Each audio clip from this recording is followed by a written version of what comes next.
Коомдук тамактануу жайларда өзүнчө тамеки чегүүчү жай болушу керек. Ал эми айрым эл өкүлдөрү тамак ичүүчү жайларда тамеки чегүүгө такыр болбойт деп чыгышты. Бирок практика көрсөткөндөй мындай мыйзамдар иштебей келет дейт Акылбек Жапаров. Анын пикиринде тамекини чеккен адамдардын укугундагы караш керек экен. Ресторандарда, общепитте алар өзлөрү атайын вентиляцияны жакшынакай кылып алышып, жана ночной барларда ал жерде дагы биздин жарандарыбыз да. Кой аксагы менен миңдеп коет, кээ бирөө тартат экен, кээ бирөө тартпайт экен. Ошо тарткан жарандар дагы биздики. Анан гана коноктор келет экен. Мына ошо жагдайды ойлодуңуздарбы? Ал эми кээ бир депутаттар мындай мыйзамдарды жогорку кеңештин өзүндө иштетип башташ керек дешет. Анткени эл өкүлдөрү өздөрү баш болуп тамеки чегүүгө болбой турган жерлерде чегип жатышат. Биринчи жогорку кеңештен баштабайлы. Акылбек Үсөнбекович айткандай, ушуну бир оңдоп койсо, мына төрага нызамытты отуратуучуларды оңдоп, өзүнчө бир жогорку кеңештин этаждарына бир бурчунабы, же бир өзүнчө тамеки тарткан жерди коюш керек. Анан биз болсо өзүбүздөн баштабайлы бүт республиканы жасайлы деп атабыз. Бирок аныңар туура. Мен дагы ошол боюнча саламаттык сактоо министрлиги менен сүйлөштүм, милиция кызматкерлери менен сүйлөштүм. Алар айтып атышат, бизде жогорку кеңешке күч жетпей жатат дейт да.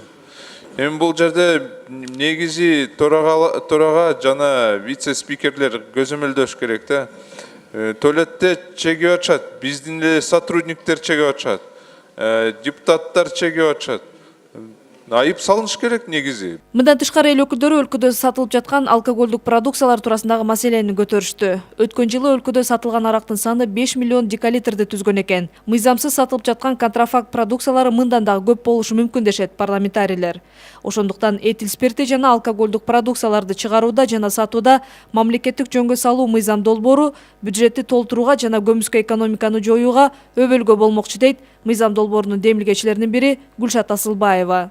Обеспечить ведение учета импорта, будет обеспечен учет контроля акцизных марок, возможно, будет проводить анализ состояния тенденции развития производства, оборота очень детально, затруднит и сделает практически невозможным сбыт контрафактной продукции. Бул үчүн өлкөдө бирдиктүү мамлекеттик автоматташтырылган маалымат системасы кирип жатат. Ага ылайык соода түйүндөрүндө атайын эсептегич орнотулуп, ал контрафакттык продукцияларды аныктап турат.